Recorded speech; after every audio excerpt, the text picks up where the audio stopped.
So we begin Book 7, the Book of Yoga, Canto 3, the entry into the inner countries.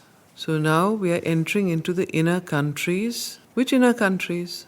Like you have entered into the inner country by going out from the outer into the inner, like that. You're entering into the inner countries. So very apt that all of you are sitting inside, not outside today. But what I want to say is that when you read this, we have to do an experiment today. Are you ready to do an experiment? So, while we are reading this, what we are going to do is that you have to concentrate in your heart center. Can you concentrate inside the heart? Okay. So, while you're reading, keep a pressure inside your heart in the deep center of your being like a flame. Try and visualize a flame that is burning, that is alive. And then listen and read or whatever you want to do. You can close your eyes or you can read with the book. At first, out of the busy hum of mind, as if from a loud, thronged market, into a cave, by an inward moment's magic she had come. A stark, hushed emptiness became herself. Her mind, unvisited by the voice of thought, stared at a void, deep's dumb infinity. Her heights receded, her depths behind her closed. All fled away from her and left her blank. But when she came back to herself of thought, once more she was a human thing on earth, a lump of matter, a house of closed sight, a mind compelled to think out ignorance. A life force pressed into a camp of works, and the material world, her limiting field. So from the inmost country of her being, don't forget Savitri had gone into search for her psychic being, for her inmost being, and then from there, she is slowly entering into the inner being, the inner countries, the different parts of her, of the self. So, what happens to her? A stark, hushed emptiness became herself. By an inward moment's magic, she had come into a cave from the outer hum of mind that is like a marketplace. Her heights receded, her depths behind her closed. So, both the heights also went away and the depths also behind her closed. All fled away from her and left her blank. But when she came back to herself of thought, once more she was a human thing on earth, a lump of matter, a house of closed sight, a mind compelled to think out ignorance, a life force pressed into a camp of works, and the material world her limiting field.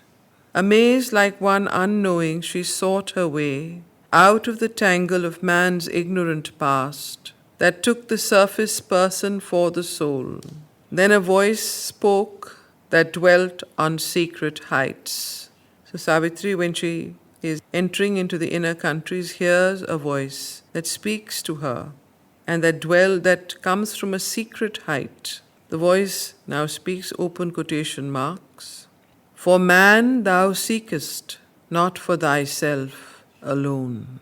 Only if God assumes the human mind and puts on mortal ignorance for his cloak, and makes himself the dwarf with triple stride, can he help man to grow into the God. So this voice speaks to Savitri as she comes out of the inmost country into the outer being of herself. And there she sees the outer being and also sees how man's ignorance past has made us believe that the outer surface person is the soul, is our soul. But that is not true. And this voice tells her that unless you don't seek the divine presence for yourself, you don't seek immortality and divinity for yourself, you seek it for the world, for humanity. And what is this? And puts on mortal ignorance for his cloak, and makes himself the dwarf with triple stride. The triple stride here refers to the mental, vital, and physical being that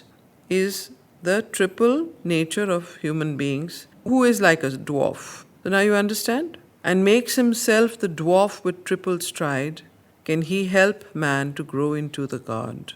As man disguised, the cosmic greatness works and finds the mystic inaccessible gate and opens the immortal's golden door. Man human follows in God's human steps, accepting his darkness. Thou must bring to him light, accepting his sorrow. Thou must bring to him bliss. In matter's body, find thy heaven-born soul. Then Savitri surged out of her body's wall and stood a little span outside herself and looked into her subtle being's depths. And in its heart, as in a lotus bud, divined her secret and mysterious soul. So when Savitri heard this voice tell her that you must accept darkness so that you can bring humanity to light, and accept sorrow so that you can bring humanity to bliss, then Savitri surged out of her body's wall and stood a little span outside herself and looked into her subtle being's depths, and in its heart, as in a lotus bud, divined her secret and mysterious soul. At the dim portal of the inner life that bars out from our depths the body's mind, and all that lives but by the body's breath, she knocked and pressed against the ebony gate. The living portal groaned with sullen hinge. Heavily reluctant, it complained inert against the tyranny of the spirit's touch. A formidable voice cried from within, "Back, creature of earth, lest tortured and torn thou die." A dreadful murmur rose like a dim sea. The serpent of the threshold hissing rose. A fatal guardianhood with monstrous coils. The hounds of darkness growled with jaws agape, and trolls and gnomes and goblins scowled and stared, and wild beast roarings thrilled the blood with fear, and menace muttered in a dangerous tongue. So when Savitri attempts to go into the inner countries, inner depths, and the inner life, she hears a voice that tells her, "Back, creature of earth, lest tortured and torn thou die." So this is the voice we all hear in ourselves whenever we want to take the spiritual journey. Something tells us back off. And then what happens? A dreadful murmur rose like a dim sea. The serpent of the threshold hissing rose. A fatal guardianhood with monstrous coils. The hounds of darkness growled with jaws agape. The trolls and gnomes and goblins scowled and stared. And wild beasts roarings thrilled the blood with fear. And menace muttered in a dangerous tongue. Unshaken her will pressed on the rigid bars. The gate swung wide with a protesting jar. The opponent powers withdrew their dreadful guard. Her being entered into the inner worlds. Now this is very important because this is a very, very accurate description of what happens to anyone who attempts to go into the inner worlds. The first thing that happens is that all kinds of images and voices and beings come to scare you. And they use fear as a tool. So if you get afraid, then you back off and you say, "Oh, I don't want to see, I don't want to hear." So the important thing is to get rid of fear. And then to keep pressing on quietly without listening to these obscure, dangerous voices that tell you, "Don't go further. This will happen to you. That will happen." Whatever our weaknesses are, they exploit them. Whatever our chinks are, they enter and use them. So this is a very, very important description of what takes place. And with Savitri, when she wanted to enter into the inner worlds, the serpent there stopped her, the voice, the fatal guardianhood, and told her, "Go back." And then when she did not, all kind of wild beasts, roarings and menaces and so on came up. The opponent powers withdrew their dreadful guard. Her being entered into the inner worlds. In a narrow passage, the subconscious gate, so she's entering into the subconscious gate. She's entering into her own subconscious and into the subconscious, obviously, of the world. In a narrow passage, the subconscious gate, she breathed with difficulty and pain and strove to find the inner self concealed in sense. So there is an inner self, sense that is even concealed in sense, the outer senses. And she went into the subconscious gate to find the inner self concealed in sense, into a dense of subtle matter packed, a cavity filled with a blind mass of power, an opposition of misleading gleams, a heavy barrier of unseeing sight. She forced her way through body to the soul. Across a perilous borderline she passed, where life dips into the subconscious dusk or struggles from matter into chaos of mind, a swarm with elemental entities and fluttering shapes of vague, half-bodied thought and crude beginnings of incontinent force. So she enters again. She goes into where life dips into the subconscious dusk and matter into chaos of mind, where these elemental entities are fluttering shapes of vague half-bodied thoughts and crude beginnings of incontinent force. At first, a difficult narrowness was there, a press of uncertain powers and drifting wills, for all was there but nothing in its place. At times an opening came, a door was forced. She crossed through spaces of a secret self and trod in passages of inner time. So there is a time that is the outer time, and there is also an inner time. So she went through these different places. At times an opening came, a door was forced. She crossed through spaces of a secret self and trod in passages of inner time. At last she broke into a form of things, a start of finiteness, a world of sense. So where the world of sense, the sensory perceptions, the senses, seeing, hearing, touching, all the 12 senses come in. I know you only know 7, but there are 12. Where all these world of senses is the start of the finiteness of life. But all was still confused, nothing self-found. Soul was not there, but only cries of life. So when Savitri enters into the subconscious life, from the body she enters into the vital, the subconscious vital self, life. She sees, this is a description of what happens there, and she sees there. So, a thronged and clamorous air environed her, a horde of sounds defied significance, a dissonance clash of cries and contrary calls, a mob of visions broke across the sight, a jostled sequence lacking sense and suit, feelings pushed through a packed and burdened heart, each forced its separate, inconsequent way, but cared for nothing but its ego's drive. A rally without key of common will, thought stared at thought and pulled at the taut brain, as if to pluck the reason from its seat and cast its corpse into life's wayward drain. So might forgotten lie in nature's mud,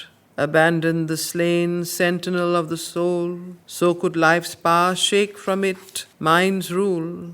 Nature renounced the spirit's government, and the bare elemental energies make of the sense a glory of boundless joy, a splendor of ecstatic anarchy, a revel mighty and mad of utter bliss. This was the sense instinct void of soul, or when the soul sleeps hidden, void of power. This is what happens. Or when the soul either sleeps or is not there. But now the vital Godhead wakes within and lifts the life with a supernal touch. So there is a soul, which is what Sri Aurobindo describes here as the vital Godhead. There is a soul also in life, in the vital. So every part of us has a soul. The mind has a soul, the vital has a soul, the body has a soul. So the vital Godhead, so might it be if the vital Godhead had not woken, the inner vital, the true vital, what you call as, does not wake up, then this is what happens. But Sri Aurobindo says here, the narrator, but now the vital Godhead wakes within and lifts the life with the supernal touch. But how shall come the glory and the flame if mind is cast away into the abyss? For body without mind has not the light. So just the body itself, life, the prana shakti, or what they call is the vital life, without the mind does not have. But how shall come the glory and the flame if mind is cast away into the abyss? For body without mind has not the light, the rapture of spirit sense, the joy of life. All then becomes subconscious, tenebrous. So without the mind, everything becomes subconscious. All then becomes subconscious, tenebrous. Inconscience puts its seal on nature's page. Or else a mad disorder whirls the brain, posting along a ravaged nature's road, a chaos of disordered impulses, in which no light can come, no joy, no peace. This state now threatened. This she pushed from her. As if in a long, endless tossing street, one driven mid a trampling, hurrying crowd, hour after hour she trod without release, holding by her will the senseless mute at bay. So, this mad disorder, these disordered impulses in which no light can come, no joy, no peace, this state now threatened who? Savitri. Why? Because she entered into this inner country of the vital life. And what happened when she entered in? The state now threatened, this she pushed from her. So Savitri pushes it from her, as if in a long, endless, tossing street, one driven mid a trampling, hurrying crowd, hour after hour she trod without release. So this was the long inner country of the vital life. It's like a country. It's not something that comes for a moment. For hours and hours, Savitri was traveling through this inner country, seeing it, experiencing it, and pushing away this life force which was undisordered because it had no mind in it, because the soul was asleep in it, though she was able to push it away because her vital Godhead was awake. But in this country, if you were traveling without your vital Godhead, without your soul awake or your mind awake, then you would get lost in it. That's what Sri Aurobindo is trying to say. You could just get into this whole you see there are people also in human beings. You can see in life there are some people who are dominated by their vital energy and vital force, not their mind. So they are very much in the physical vital. That means impulsive, full of no discipline, just whatever comes into their head they do. No kind of, sometimes a high joy, ecstatic, mad behavior, sometimes depressed. This kind of behavior of unruliness, almost verging towards what we call delirium or madness. But, not madness, but this kind of vital energy. So this is what comes from this plane. There's an inner country. This inner country means it is in all of us. Understand that. Not outer somewhere outside. So there are the vital is by its nature, unless it is governed, the vital life, unless governed by reason and the mind and overseen by the soul, is by its very nature disordered, impulsive, indisciplined, refusing to accept any kind of authority, obedience, absolutely delirium, one instant impulse. One moment it wants to do something, the next moment it wants to do something else. Third moment it loses interest in that and wants to do something else. So completely that kind of energy. Now you see it often in young animals or in young children where the vital force is very dominant. They're completely, excitable, that kind of thing. Now in us also, some of us are predominantly vital. Some of us are predominantly mental. Some of us are predominantly vital physical. Some of us are predominantly mental vital. Some of us are predominantly mental psychic. Some of us are predominantly physical Now, these are very important things. Okay, why are we taking so much time reading Savitri? It is to recognize these movements first in ourselves, and then you know where these movements come from. They come from this plane. So you don't identify with it. This is not I. This is that plane in me that needs to be pushed aside. Okay? So once you recognize this movement in yourself, you will be able to recognize it outside in others, in life, in other beings, in situations. So that is how you will learn to develop what? Discrimination. That very important faculty of discrimination.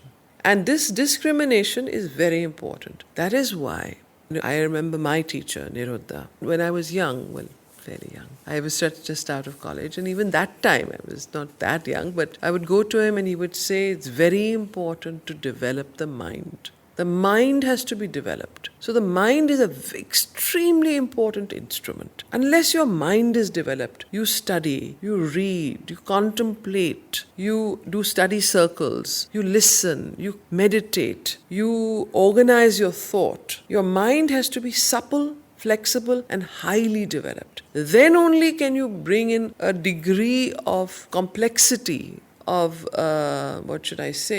of precision in your psychic being and in your mental and vital state. So this is extremely important to understand. But how shall come the glory and the flame if mind is cast away into the abyss? For body without mind has not the light, the rapture of spirit sense, the joy of life. All then becomes subconscient, tenebrous. Inconscience puts its seal on nature's page, or else a mad disorder whirls the brain, posting along a ravaged nature's roads, a chaos of disordered impulses, in which no light can come, no joy, no peace. This state now threatened, this she pushed from her, as if in a long, endless tossing street, one driven mid a trampling, hurrying crowd. Hour after hour she trod without release, holding by her will the senseless mute at bay. Out of the dreadful press she dragged her will, and fixed her thought upon the Saviour name. Then all grew still and empty, she was free. When Savitri starts entering into the inner country, that is the inner planes of consciousness, she comes to a place where there is no mind, there is only the life force, the life being, the vital. And there's a mad disorder, and the way she's able to protect herself is by fixing her thought upon the Saviour name. Then all grew still and empty, she was free. A large deliverance came, a vast, calm space. A while she moved through a blank tranquility of naked light from an invisible sun. A void that was a bodiless happiness, a blissful vacuum of nameless peace. But now a mightier danger's front drew near. The press of bodily mind, the inconscience brood. So after she goes from the vital life force, she goes into the country of the physical mind. Bodily mind is the physical mind. And also the inconscience brood of aimless thought and will had fallen from her. Approaching loomed a giant head of life, ungoverned by mind or soul, subconscient, vast. It tossed all power into a single drive. It made its power a might of dangerous seas, into the stillness of her silent self, into the whiteness of its muse of space. A spate, a torrent of the speed of life, broke like a wind-lashed, driven mob of waves, racing on a pale floor of summer sand. It drowned its banks, a mountain of climbing waves. Enormous was its vast and passionate voice. It cried to her listening spirit as it ran, demanding God's submission to chainless force. A deaf force calling to a status dumb, 1,000 voices in a muted vast. It claimed the heart's support for its clutch at joy, for its need to act, the witness soul's consent, for its lust of power, her neutral being's seal. Into the wideness of her watching self, It brought a grandiose gust of the breath of life. Its torrent carried the world's hopes and fears, all life's, all nature's dissatisfied, hungry cry, and the longing all eternity cannot fill. It called to the mountain secrecies of the soul and the miracle of the never dying fire. It spoke to some first inexpressible ecstasy hidden in the creative beat of life. Out of the nether unseen deeps, it tore its lure and magic of disordered bliss. Into earth light poured its maze of tangled charm, and heady draught of nature's primitive joy, and the fire and the mystery of forbidden delight, drunk from the world's libido's bottomless well, and the honey-sweet poison wine of lust and death, but dreamed a vintage of glory of life's gods, and felt as celestial rapture's golden sting. The cycles of the infinity of desire, and the mystic that made an unrealized world, wider than the known and closer than the unknown, in which hunt forever the hounds of mind and life, tempted a deep, dissatisfied urge within, too long for the unfulfilled and ever far, and make this life upon a limiting earth a climb towards summits vanishing in the void, a search for the glory of the impossible. It dreamed of that which never has been known. It grasped at that which never has been won. It chased into an Elysian memory the charms that flee from the heart's soon lost delight.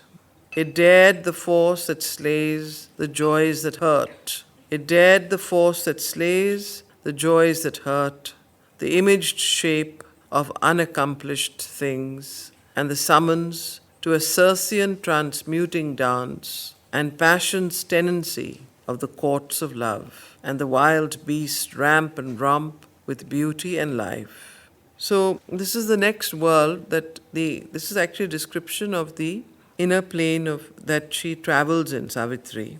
And she goes from the plane of the vital life into the plane of the physical life, the physical mind. And there she goes into, and these planes and countries that she travels are actually prototypal in the sense that these planes and these inner countries that Sri Aurobindo is describing are the pure prototypes of consciousness that actually influence our nature and the life on earth. These are the plane of the physical mind, the plane of the vital life, plane of the inner mind, the plane of the mind proper. These are the different countries. And it's interesting that he uses the entry into the inner countries. Now, where are these inner countries? There seems to be the movement is within. It's not above. It's the subliminal. It's the inner countries. It's this kind of movement. It's not, the higher countries. It's not like Sri Aurobindo, the traveler of the world. When you read those chapters, he's ascending. But Savitri is actually entering into the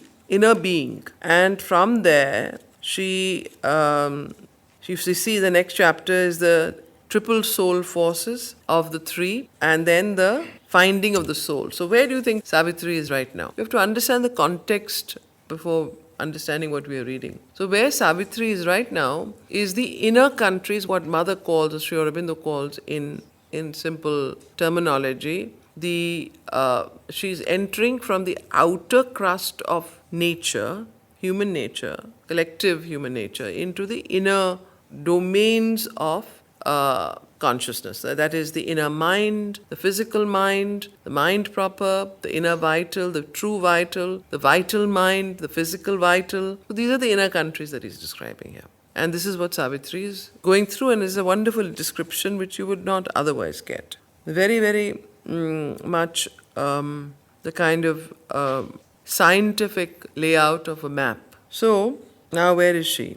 Yes. It brought its cry and surge of opposite powers, its moments of the touch of luminous plains, its flame ascensions and sky-pitched vast attempts, its fiery towers of dream built on the winds, its sinkings towards the darkness and the abyss, its honey of tenderness, its sharp wine of hate, its changes of sun and cloud, of laughter and tears, its bottomless danger pits and swallowing gulfs, its fear and joy and ecstasy and despair, its occult wizardries, its simple lines, and great communions and uplifting moods, its faith in heaven, its intercourse with hell. These powers were not blunt with the dead weight of earth. They gave ambrosia's taste and poison's sting. There was an ardor in the gaze of life that saw heaven blue in the grey air of night. The impulses Godward soared on passion's wings. Mind's quick-paced thoughts floated from their high necks, a glowing splendor as of an irised mane, a parure of pure intuition's light, its flame foot gallop they could imitate. Mind's voices mimicked inspiration's stress, its ictus of infallibility. So, its speed and lightning, heaven leap of the gods, a trenchant blade that shore the nets of doubt. Its sword of discernment seemed almost divine. Yet, all that knowledge was a borrowed son's. The forms that came were not heaven's native births. An inner voice could speak the unreal's word. Its puissance, dangerous and absolute, could mingle poison with the wine of God. On these high shining backs, falsehood could ride. Truth lay with delight in error's passionate arms, gliding downstream in a blithe gilded barge. She edged her ray with a magnificent lie. Here in life's nether realms, all contraries meet. Truth stares and does her works with bandaged eyes, and ignorance is wisdom's patron here. Those galloping hoofs in their enthusiast speed could bear to a dangerous intermediate zone, where death walks wearing a robe of deathless life. Or they enter the valley of the wandering gleam, whence captives or victims of the specious ray, souls trapped in that region never can escape. Agents, not masters, they serve life's desires, toiling forever in the snare of time. Their bodies born out of some nihil's womb ensnare the spirit in the moment's dreams, then perish, vomiting the immortal soul out of matter's belly into the sink of naught. Yet some uncaught, unslain, can warily pass, carrying truth's image in the sheltered heart, pluck knowledge out of error's screening grip, break paths through the blind walls of little self, then travel on to reach a greater life. So this is all still the plane that she's traveling in, is the plane of the life, the physical life, the life mind, the life body, is what is being described. This is still in the outer regions of our nature. This is the outer portion of the inner nature. So she's in the physical mind, she's in the mental physical, vital physical, so body life and body mind. Break paths through the blind walls of little self, then travel on to reach a greater life. All this streamed past her and seemed to her vision's sight as if around a high and voiceless isle, a clamour of waters from far unknown hills swallowed its narrow banks in crowding waves and made a hungry world of white, wild foam. Hastening, a dragon with 1,000,000 feet, its foam and cry a drunken giant's din, tossing a mane of darkness into God's sky, it ebbed, receding into a distant roar. If you notice constantly in this particular description of this particular inner country, that Sri Aurobindo is using the description of the horse, the stallion, the horses, the hooves, the mane. Now what does the horse represent? If you see, it represents life force, energy. So that is why this continual reference to the images and the gallop, the mane, the wild foam, then the foam and cry, then tossing a mane of darkness into God's sky. Now, obviously, he is using mane of darkness because this is the description of the life, physical life, mental life that he's describing. So tossing a mane of darkness into God's sky, it ebbed, receding into a distant roar. Then smiled again a large and tranquil air, blue heaven, green earth, partners of beauty's reign, lived as of old, companions in happiness, and in the world's heart laughed the joy of life. All now was still, the soil shone dry and pure. Through it all she moved not, plunged not in the vain waves, out of the vastness of the silent self. Life's clamour fled, her spirit was mute and free. So this is life. Now if you see, life is very free. There's no burden of mind on it. And you see that it's very instinctual, like young animals, children, they just move with the flow. Whatever comes their way, they pick it up. Seems to be almost like a free state of mind that she's in. But yet, there is a certain disruption and movement of both light and dark, error and knowledge. Everything is mixed up. It's very instinctual. So now life's clamour fled, her spirit was mute and free. So now she's going into the next country. So life's clamour fled. It's full of, life, as they say, of energy. Then journeying forward through the self's wide hush. Now she's journeying forward. Then journeying forward through the self's wide hush, she came into a brilliant ordered space. Now what do you think the brilliant ordered space is? There life dwelt, parked in an armed tranquility. A chain was on her strong, insurgent heart. So this is a place where monk is unable to go as yet, because this is the mind's control over life. So then you can sit still and you can discipline. But as long as life is moving you, you will go with life. You will be uncontrolled. You'll do whatever comes into your instinctual thing. So here she says, there life dwelt, parked in an armed tranquility. A chain was on her strong, insurgent heart, tamed to the modesty of a measured pace. She kept no more her vehement stride and rush. Who kept no more? Life, the life force. She kept no more her vehement stride and rush. She had lost the careless majesty of her muse, ample grandeur of her regal force. Curbed were her mighty pomps, her splendid waist. Sobered the revels of her bacchant play. Cut down were her squanderings and desires bizarre.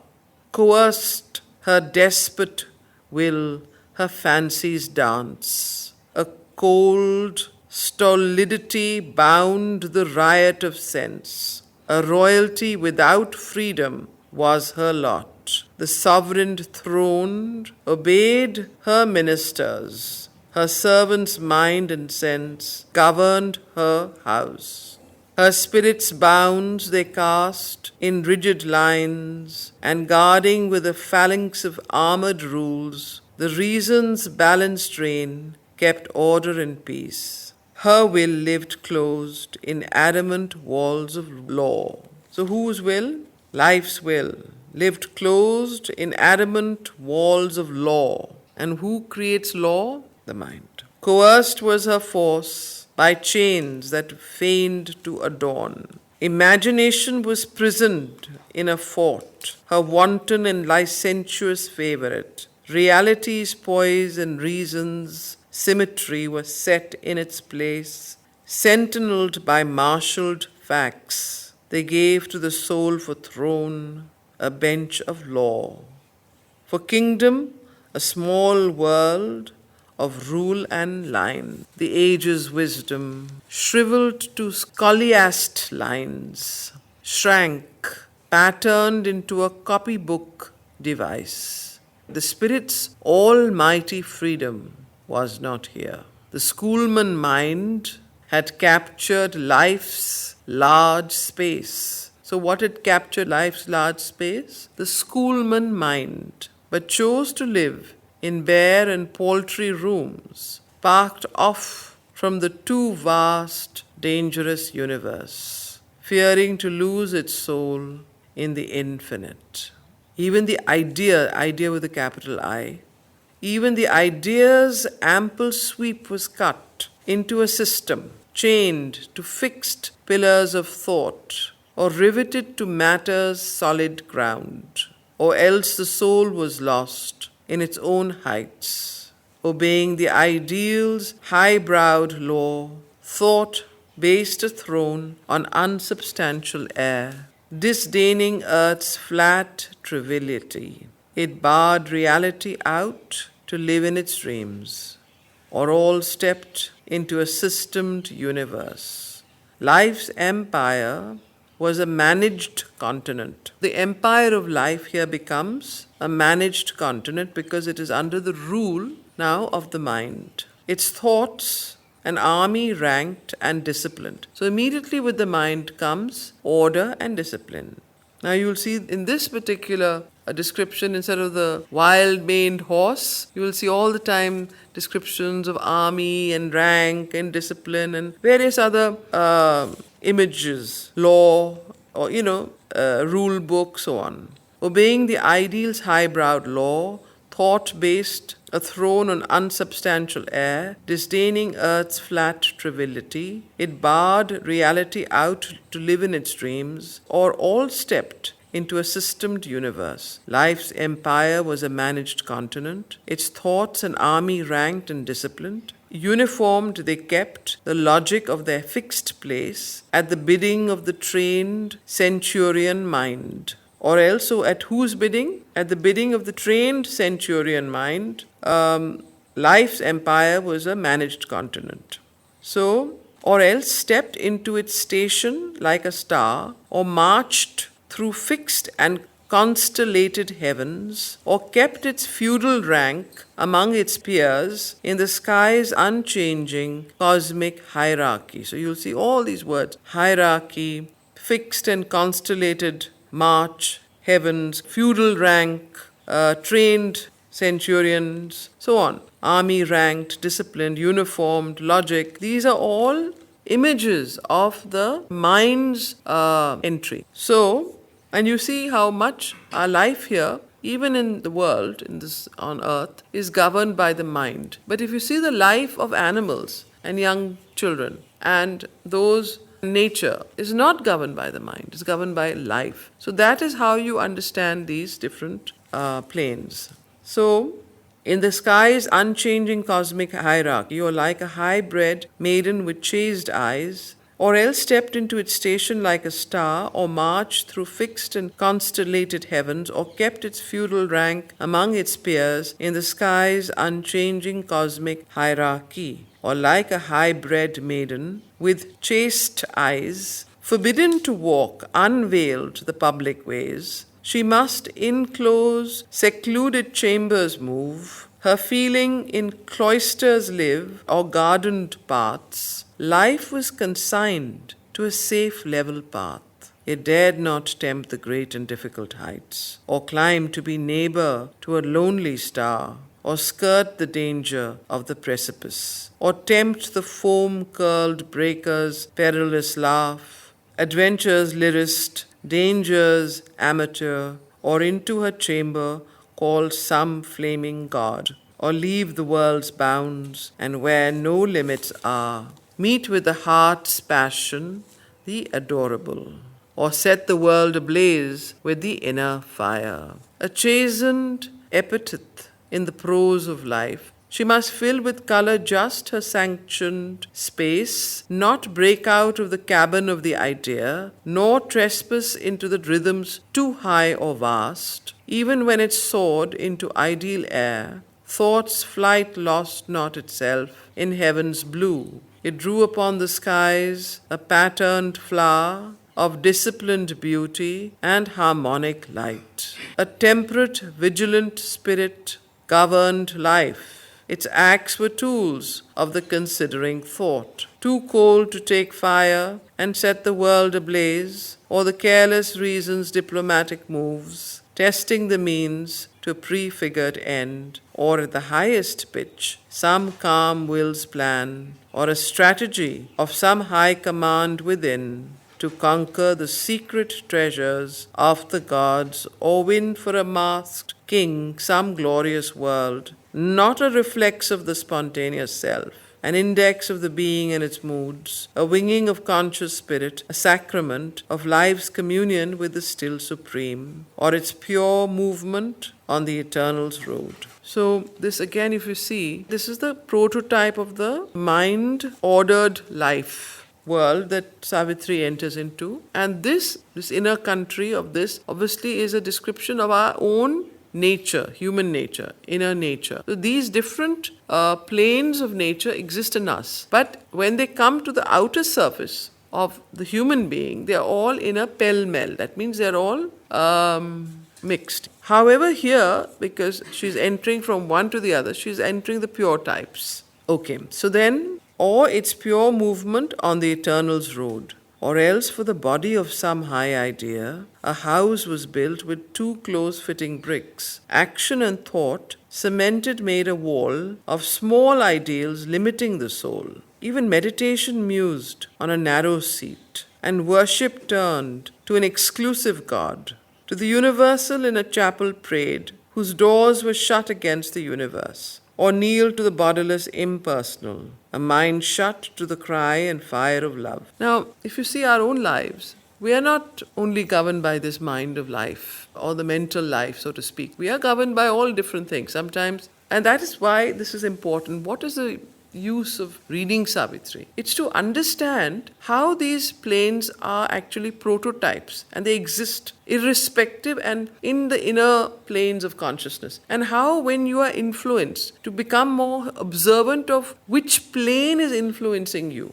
Are you being influenced by the vital? Are you being influenced by the mind? And when you are influenced by what? Because all of us are influenced by different energies in different parts at different times. Sometimes we are in the very reasoned, ordered mind. Sometimes the vital takes over. So instead of identifying that, oh, this is me, one then begins to detach and say, that plane of consciousness is now, I am under that, it's taken over, it's come forward. So are you under the influence of the unruly, horse that is the wild horse that does exactly what it wants? Or are you under the influence of the ordered mind which is regimented and disciplined? Or when are you influenced and what influences you? When? That is the real use of this reading.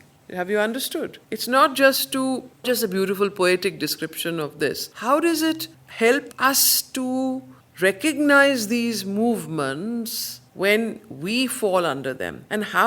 And the deeper meaning of understanding that these movements are not ours. That is why the witness self, to see that these movements exist in prototypes. You have become open to one or the other. And therefore you have the power of changing which movement you want to allow into your nature. And to stop a movement that you don't want. So this is the reason we are reading the entries into the inner countries and the value of Savitri. Otherwise, you could read it as poetry and descriptions, but then the inner psychological value is not there. So when you're hearing this, go back to this chapter and look into the different countries Savitri visits, the inner countries. See them as inner planes of consciousness, as prototypes, and see how they influence you from time to time. Different things influence you at different times. A house was built with two close-fitting bricks. Action and thought cemented made a wall of small ideals limiting the soul. Even meditation mused on a narrow seat, and worship turned to an exclusive God. To the universal in a chapel prayed, whose doors were shut against the universe, or kneeled to the bodiless impersonal, a mind shut to the cry and fire of love. A rational religion dried the heart. It planned a smooth life's acts with ethics rule, or offered a cold and flameless sacrifice. The sacred book lay on its sanctified desk, wrapped in interpretation's silken strings, a credo sealed up its spiritual sense. So that is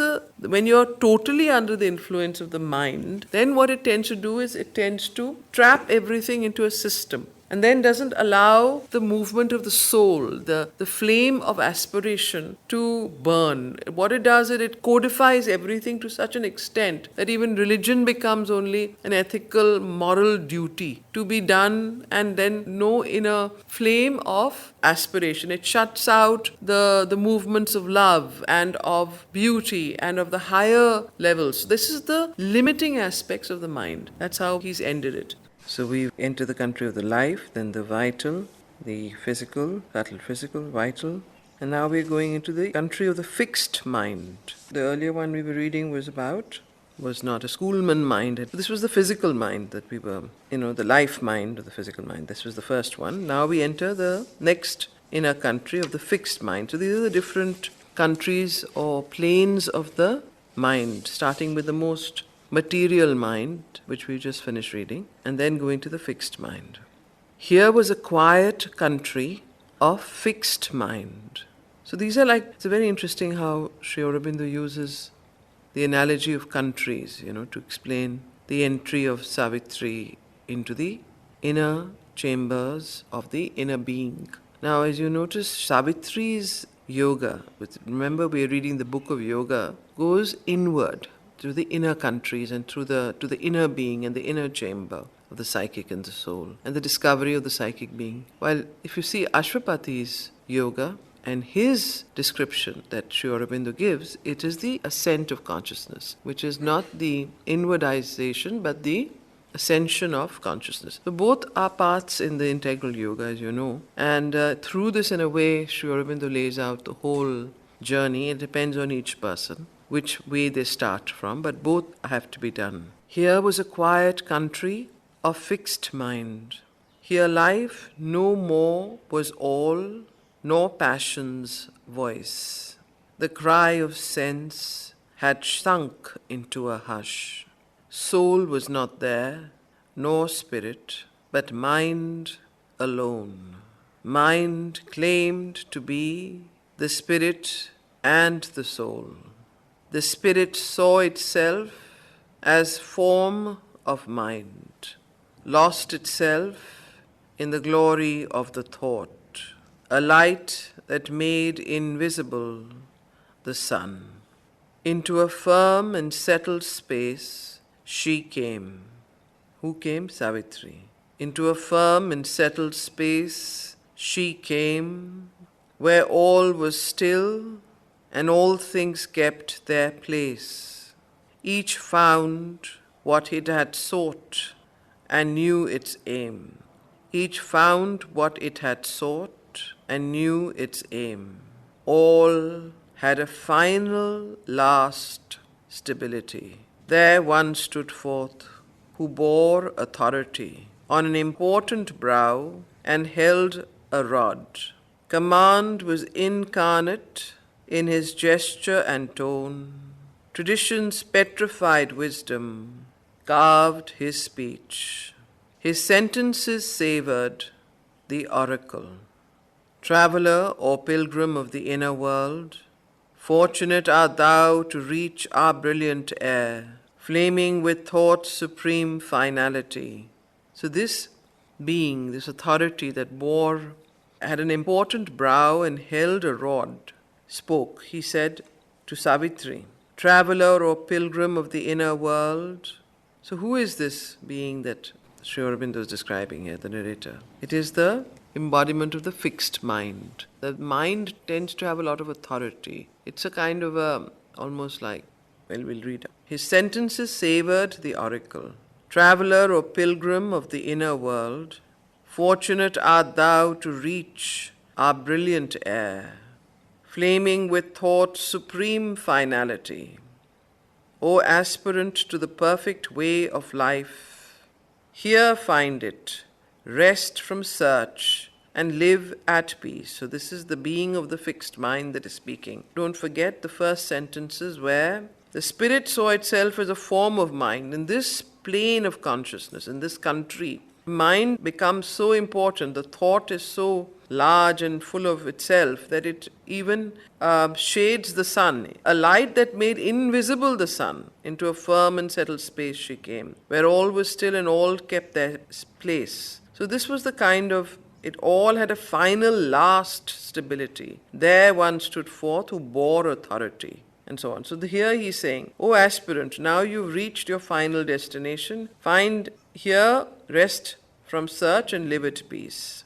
Ours is the home of cosmic certainty. This is the way the mind functions. If you go into your own mind or into the mind proper, this is the plane of the mind proper, or the fixed mind. Very characteristic of the way that mind believes itself to be omnipotent, no reality. Mind refuses to abdicate to anything higher and deeper. In the same way, we find our own mind, the habitual grooves of our mind, tend to think that we can decide and we know the ultimate reality. It refuses to abdicate its position on anything, opinions, point of view, habits of fixed thought, habits of fixed judgment, criticism. All of this is the mind's domain. The moment you enter into the inner domain of the spirit or the psychic being, you have a different sense of perception and feeling. You don't think you're omnipotent. You don't think that you know best. You are able to discern things from an inner point of view. But the mind has this character, and this being is now embodying that character. And this is the character of our own mind. So this is how you relate it to yourself. O aspirant to the perfect way of life, here find it. Rest from search and live at peace. Ours is the home of cosmic certainty. Here is the truth. God's harmony is here. Register thy name in the book of the elite, admitted by the sanction of the few. Adopt thy station of knowledge, thy post in mind, thy ticket of order, draw in life's bureau, and praise thy fate that made thee one of ours. All here docketed and tied, the mind can know. So this is the very nature of the mind, docketed and tied. The mind tends to arrange everything. It firstly divides everything into small packets and fields and areas, and then it ties it up and says, here it is, this is what I know. So here everything is docketed and tied. Adopt thy station of knowledge, thy post in mind, thy ticket of order, draw in life's bureau, and praise thy fate that made thee one of ours. All here docketed and tied, the mind can know. All schemed by law that God permits to life. And what is the one domain that mind totally dominates? It is the domain of law. All schemed by law that God permits to life. This is the end, and there is no beyond. The mind believes that this is the end. Now, if you meet most people, they say, where is God? What is God? The mind can't see it. So it says, no, I can't see anything beyond the mind. Materialists, nihilists, a lot of people actually who are living in the material world, in the material mind, don't believe in a higher reality. The reason one does not believe in a higher and deeper reality is because one is governed by this mind of ours, which refuses to see anything beyond. Thinks that the mind is ultimate. And you come across people like that, who actually believe that mind is ultimate. There is the end and there is no beyond. Here is the safety of the ultimate wall. Here is the clarity of the sword of light. Here is the victory of a single truth. Here burns the diamond of flawless bliss. A favorite of heaven and nature live. So this is what, close inverted commas, this is what the being of the fixed mind, the Godhead of the fixed mind is telling Savitri. So live here. Here is the victory of a single truth. The mind tends to put one truth. Doesn't believe in multitudinous, multidimensional things. To see various forms of truth is not the nature of mind. It can't see it. It tends to be fixed in its view. A favorite of heaven and nature live.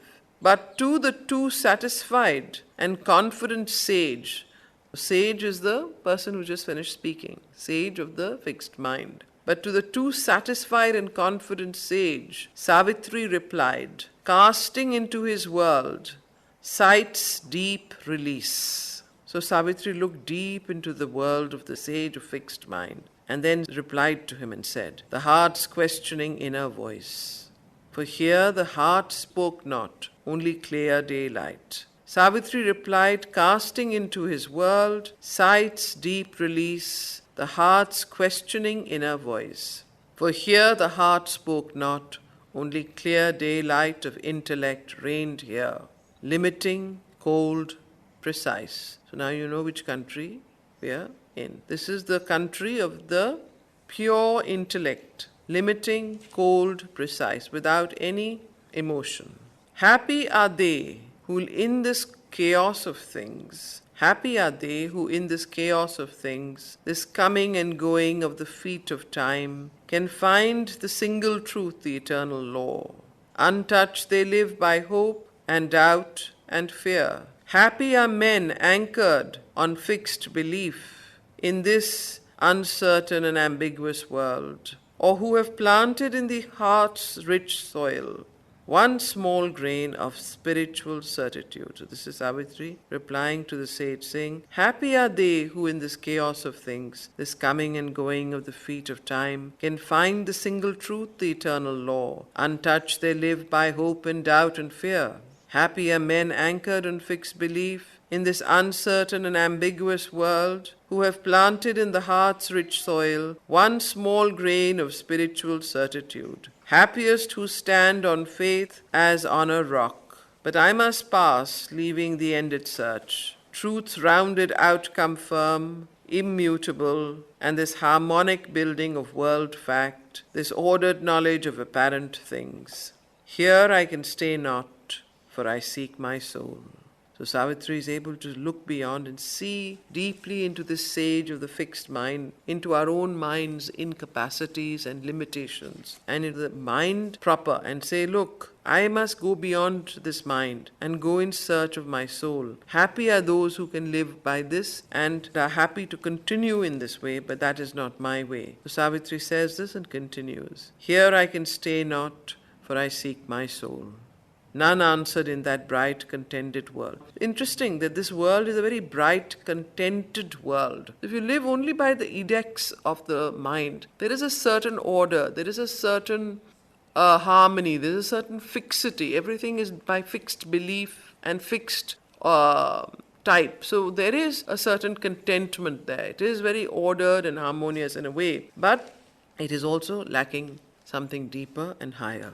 None answered in that bright, contented world, or only turned on their accustomed way, astonished to hear questioning in that air, or thoughts that could still turn to the beyond. But some murmured, passers by from kindred spheres. So how beautifully he describes almost that they're people walking, but actually it's these beings that are there. So none answered in that bright, contented world, or only turned on their accustomed way, astonished to hear questioning in that air, or thoughts that could still turn to the beyond. But some murmured, passers by from kindred spheres, each by his credo judged the thought she spoke. Who then is this who knows not that the soul is a least gland or a secretion's fault? So some answered her, and each one judged her by his own belief, his own credo. Who then is this who knows not that the soul is a least gland, is a small gland, or a secretion's fault, disquietening the sane government of the mind? So this soul is actually there to cause disturbance in the sane government of the mind, disordering the function of the brain, or a yearning lodged in nature's mortal house, or dream whispered in man's cave of hollow thought. Who would prolong his brief, unhappy term, or cling to living in a sea of death? But others, nay, it is her spirit she seeks. So these are all these passers-by in this country, these beings of different types of mind, and they are talking amongst each other about what Savitri has said. So one says, well, what is she saying? And this is soul is just a gland, it's a secretion, it doesn't exist. And why would she want to continue on in this unhappy way in the sea of death that is and not come to the fixed realm of pure mind? The others say, nay, it is her spirit she seeks, a splendid shadow. And what is a spirit? A splendid shadow of the name of God, a formless luster from the ideal's realm. The spirit is the Holy Ghost of mind. So the second person says, the spirit is actually just the Holy Ghost of mind. Now you will see in life, you will meet all these kinds of people. In a way, these are caricatures of fixed types of human beings that Sri Aurobindo is describing. And they're very interesting. We've heard these words. All of you have heard people say these things. But others say, nay, it is her spirit she seeks, a splendid shadow of the name of God, a formless lustre from the ideal's realm. The spirit is the holy ghost of mind, but none has touched its limbs or seen its face. Each soul is the great Father's crucified Son. Mind is that soul's one parent, its conscious cause. The ground on which trembles a brief passing light, mind, sole creator of the apparent world. So again he's saying that mind is actually the real parent of the soul, and the mind is the sole creator of the apparent world. So those who live in the mind, who believe there is nothing beyond the mind, have this belief that mind is the sole creator of this apparent world. So all that is here is part of our own self. Our minds have made the world in which we live. Another with mystic and unsatisfied eyes, who loved his slain belief and mourned its death. What is a slain belief? That now he is mourning the belief that there may be something beyond mind. And he says, this mystic with unsatisfied eyes, he says, is there one left who seeks for a beyond? Is there anyone who actually seeks for something greater than the mind? Is there anyone left who seeks for a beyond? Can still the path be found? Open the gate? Is there a path to be found? Can still that path be found? Open that gate. So obviously he has a mystic dissatisfaction that he lives with, and he is asking this question. And then from there, Savitri moves on. So she fared on across her silent self. To a road she came, thronged with an ardent crowd, who sped, brilliant, fire-footed, sunlight-eyed, pressing to reach the world's mysterious wall, and pass through masked doorways into outer mind. So now she goes back into her silent self, and she sees a road that is thronged with full of a big crowd, ardent crowd of people. And this crowd of people are speeding, fire-footed, meaning they seem to be in a big hurry. They're moving about, It's like when you see from the aeroplane and you look down, or when you see, you know what you see? All these cars speeding by, and when you come closer down, you see all these people moving about. So she comes there, pressing to reach the world's mysterious wall.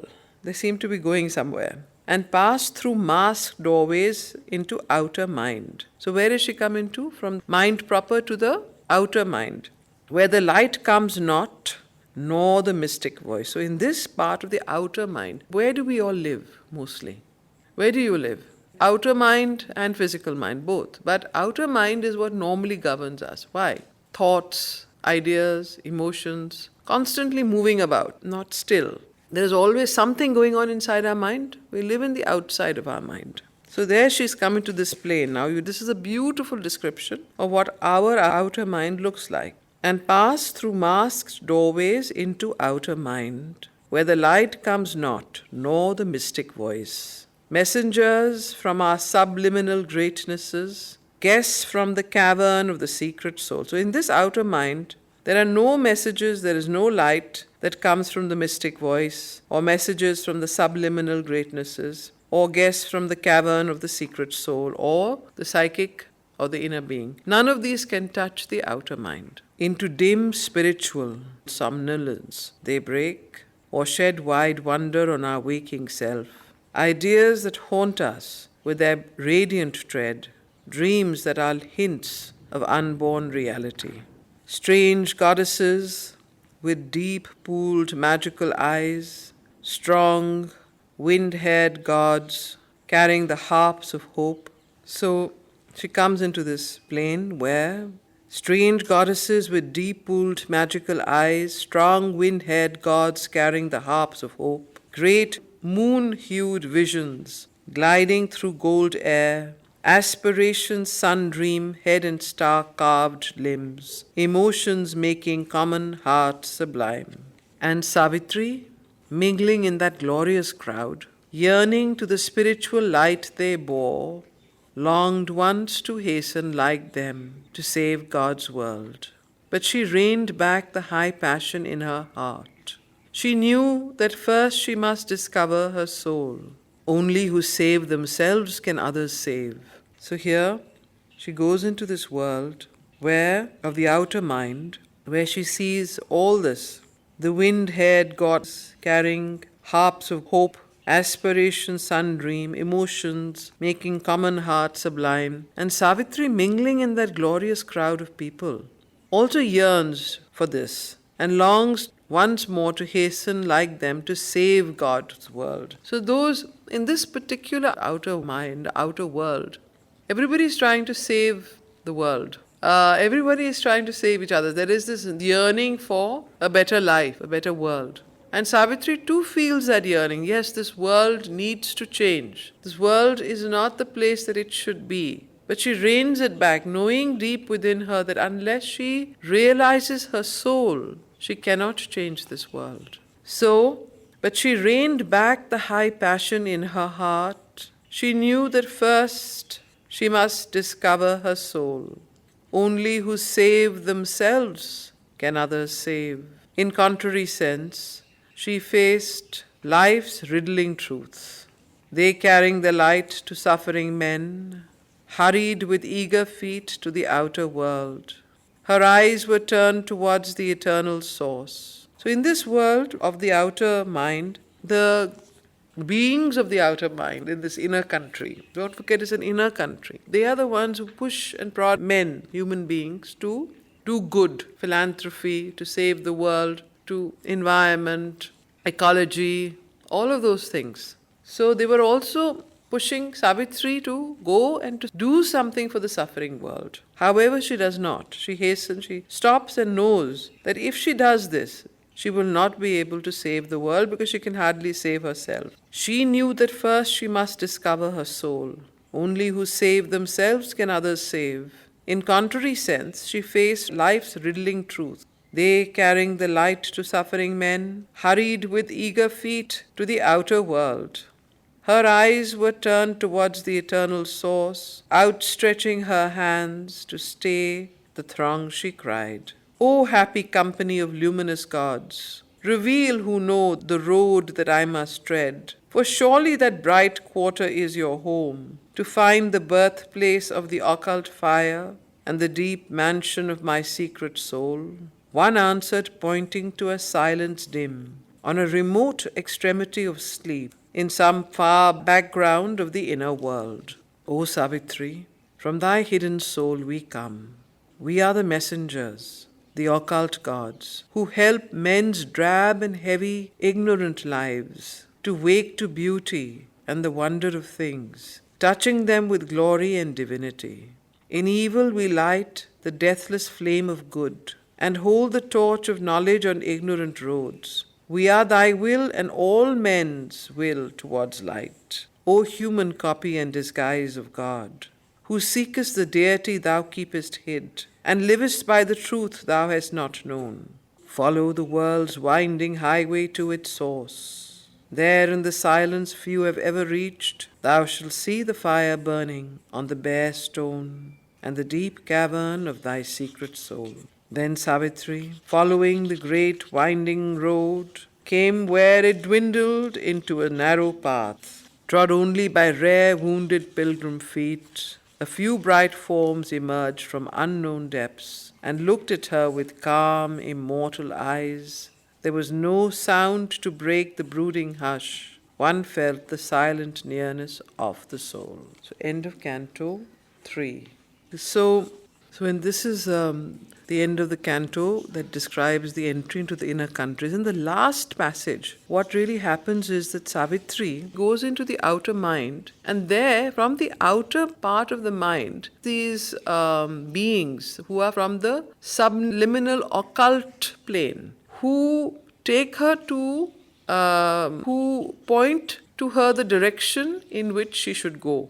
From this plane, from where to go to. And they point her, they say, no, you go back into your silent self, go back into the secret cavern. And they point her to a road where she goes. So these luminous beings are kind of occult messengers that are beings that she meets as she is going from the outer mind. She's coming back out. You see, from the doorway of the outer mind. She's already been through to the inner life, inner vital, physical mind, ideal mind, mind, fixed mind, all the different planes. Now she's coming out of the inner country. So as she is coming out of the inner countries into the outer mind of her own consciousness, she meets these luminous Godheads. She meets these luminous beings who then she asks, now where do I find my soul? Where do I find that secret light? And they are the ones that point her. Have you understood? So she fared on across her silent self to a road she came thronged with an ardent crowd who sped brilliant-footed, sunlit-eyed, so on, where the light comes not nor the mystic voice. Messengers from our subliminal greatnesses, guests from the cavern of the secret soul, into dim spiritual somnolence they break, or shed wide wonder on our waking self, and so on. Then these beings, and Savitri mingled in that glorious crowd, yearning to the spiritual light they bore, longed once to hasten like them to save God's world. But she reined back. She didn't go with these subliminal beings and Godheads who were going towards the world to save God's world. She reined back and she asked them instead, O happy company of luminous gods, reveal who know the road that I must tread. For surely that bright quarter is your home, to find the birthplace of the occult fire, and so on. Then they say to her, O Savitri, from thy hidden soul we come. We are the messengers, the occult gods, who help men's drab and heavy ignorant lives to wake to beauty and the wonder of things, and so on. And then, O human copy and disguise of God, who seekest the deity thou keepest hid. Then Savitri, following the great winding road, came where it dwindled into a narrow path, trod only by rare wounded pilgrim feet. A few bright forms emerged from unknown depths and looked at her with calm, immortal eyes. There was no sound to break the brooding hush. One felt the silent nearness of the soul. End of Canto 3. Now Canto 4 begins with the triple soul forces. Now this is again a very, very, very occult and inner experience of the three soul forces that Savitri meets on the way towards finding her psychic being, her soul, towards that realization. So first she meets these soul forces, and each soul force teaches her something and tells her something very important. The three soul forces, they're the three mothers, they say. I am thy secret soul. And each one says, I am your secret soul. But come back, I've lost something. I have power, but I don't have love. I have love, but I have no power. I have light, but I don't have so and so. So each of them misses something and tells Savitri, return and bring us back to our full whatever. And Savitri heard the voice. They're called the three Madonnas. And she said, I will come back to you. And then the next canto is the finding of the soul. What they are. All you need to know right now is that from the fixed mind, the mind proper, she was going out of the inner countries, back into the outer world, her own outer consciousness or the outer part of her mind. But there she meets these luminous gods who tell her, no, that this, if you want to find your secret soul, this is the road. And then she starts following that road. And then she comes towards her, meets the three triple soul forces, which we'll read next time.